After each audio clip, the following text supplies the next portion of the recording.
All right there. Hello, world. My name is Chris Fung. I am your host here at the Mind Sports Olympiad 2020, the world's largest and most competitive board gaming tournament. With me is Jordi Legendario Alexander, one of the contenders this year for the title of the Pentamind World Champion, the world's strongest board gamer. How are you doing today, Jordi? Great. Good to be with you, Chris.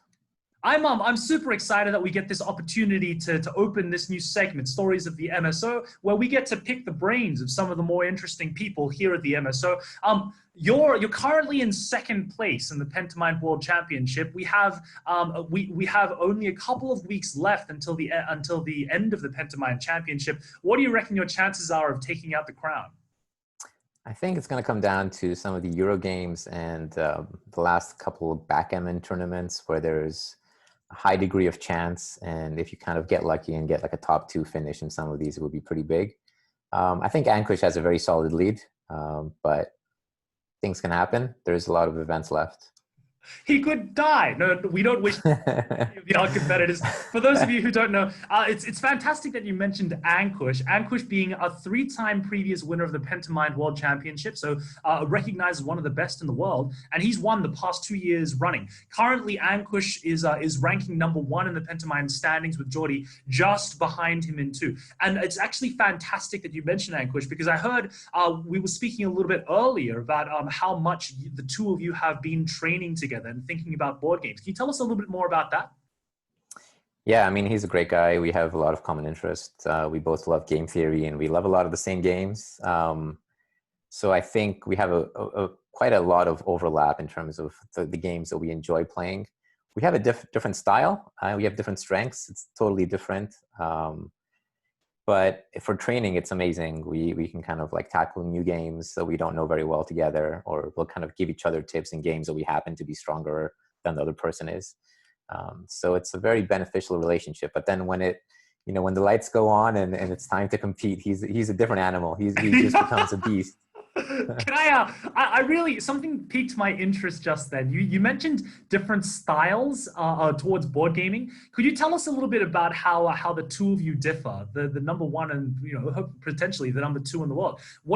How do you define your own style? How do you define Ankush's style? I think I have my strength is just in game theory. Any game that has the ability to solve it in a sort of game theoretical optimal way. I come from the poker world. I've played poker seriously for a very, very long time. So I'm very used to kind of immediately tackling a game with like a GTO mentality, it's called in poker, which is basically understanding kind of what the optimal play is. It doesn't mean I play the optimal way. I like to deviate and take advantage of weaker opponents. So you can maximize your strength, not by playing optimally, but understanding the framework is something that I'm quite good at. I would say Ankush is, he's probably stronger at sort of like tactics, being like analytically deep. Although strangely enough, he seems to not like the abstract games as much as some of the other competitors against us, like Andres and Maciej, who are kind of more like abstract masters. I would say me and Ankush are more well-rounded. We can play those games very well, but we kind of like all the sorts of games. That's extraordinary insight. So my understanding of game theory optimal, right? By the way, which you did a fantastic job of explaining, and your deviations. If you notice someone in poker, for example, if you notice someone in poker has a propensity to bluff, that to put more money into to put large bets in, that there is a certain way that you can change your game style, your play style, to take advantage of that. Is that what you meant by the deviations in play? Yeah, that's definitely one example, is adapting to your opponent's specific style. But another one is just if you're playing against somebody who is slightly weaker, you don't necessarily need to play optimally against them. You can kind of like do things that normally they would be able to take advantage of. But if you don't expect them to be able to take advantage of it, then you don't have to worry about it as much.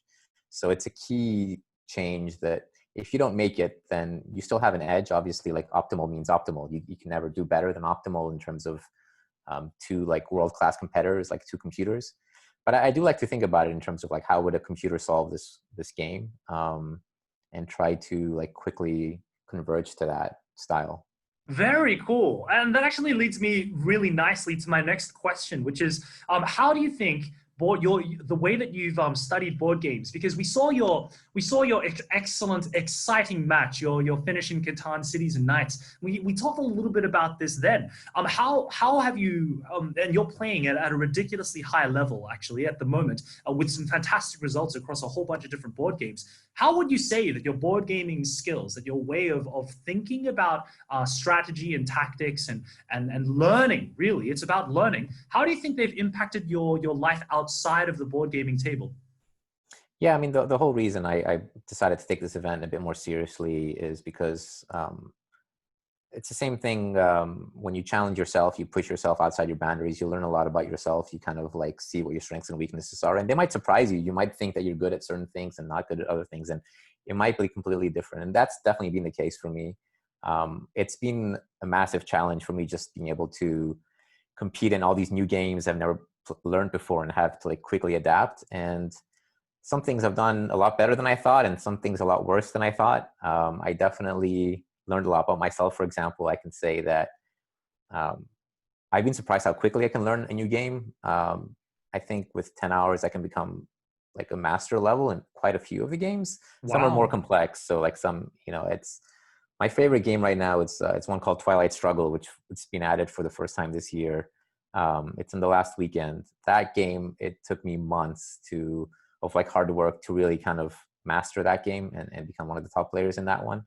It's a super fun game, by the way, if you haven't ever played it.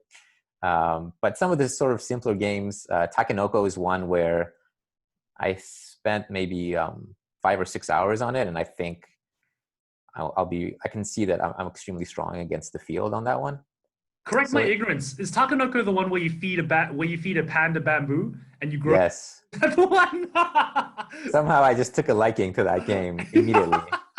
Sometimes the flavor of board games is the thing that really brings us in. But for masters like yourself, it's really about really a deep understanding of the mechanics behind it and how the specific rule set allows for exploitation and gameplay, which is fascinating to me. I actually wanted to. I've got two questions left. So second last question today. You spoke a little bit about how you learn board games, and certainly one of the draws of the Mind Sports Olympiad year after year is the fact that we are the world's largest board gaming tournament. This year, across the month of August, we have something like 90 different board games, 15 world championships, a whole array of different games. So I wanted to ask you a little bit more about how do you take a new game and decide, you know what, I'm going to get good at this. And how do you, from that point, how do you break it down? What's your general process like of understanding the rule set, of getting really good really quickly? Yeah, I think for the top players, you basically like rely on games that you've studied before in the past. So you have to use whatever you have.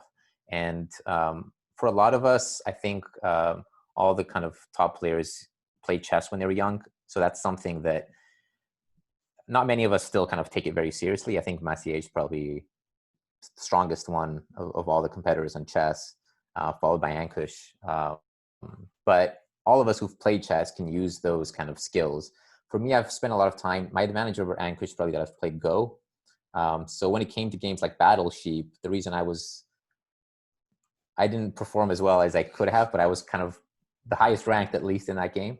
A lot of Go skills came into play, and I think that's why my CH was also maybe like the second strongest in that game, because he plays a lot of Go. So using kind of like building blocks from classic fundamental games that we've happened to spend a lot of time on, Go is massive in Battle Sheep. You kind of like understand this concept of, two spots being equivalent. You don't have to play there, because if your opponent does, then you can play. So you take the initiative. A lot of these kind of things come into play. If Battle Sheep had like a slightly bigger board and it wasn't sort of like only 4 tiles, if 2 players played on the whole board, I think it would come into play even more. It would be like an amazing game. Just being able to kind of spread around and kind of look at all the diagonals. So kind of having a lot of building blocks, then using them. Like for me, I use a lot of poker in Takenoko, which might surprise you because you might think poker has nothing to do with Takenoko. It's like completely different games. But for me, using the ability to hide what your cards are and trying to read what the opponent's cards are by their actions just comes in massively. So that's like a very good example.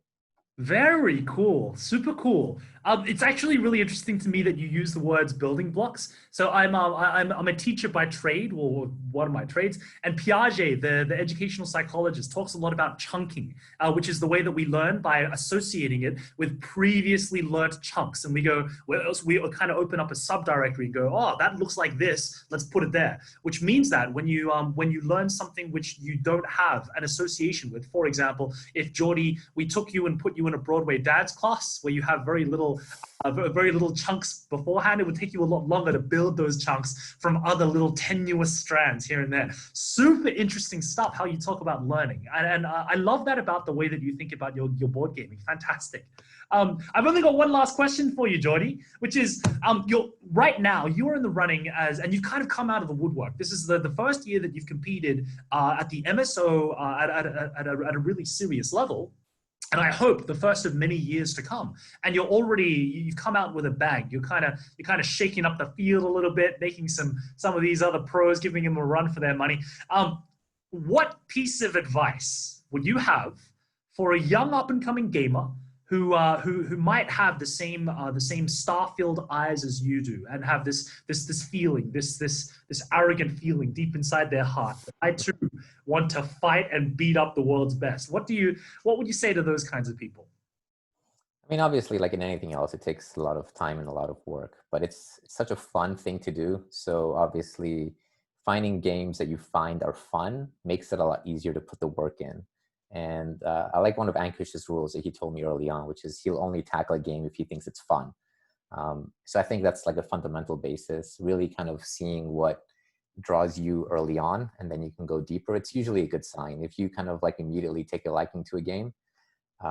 Although I've had games where, like Carcassonne was one where I started playing it and I just didn't like the artwork. I know it's such a picky thing, but I couldn't tell, like, does this connect? Like, is the farmer going through, like, I just hated it. I hated it. But Shout out to the creators of Carcassonne, by the way. Well, thank you very much for our sponsors. Sponsored largely, no, I'm joking entirely. Sorry, Jordi, off you go. I mean, I put the work in, and I think I'm a decent player at it. But for me, I like, simple visual things. So like King Domino was one where it might be built for babies. You have these like little kind of cartoonish almost dominoes, but I just took a liking to it because it's just aesthetically pleasing to me. So if you find things that drive you, kind of make it more pleasant for you, then it makes putting the work in a lot better. And then of course, looking at how the top players play, there's certain games, like if they're on Board Game Arena, it's so easy to just look at, how the top ranked players are doing what they're doing.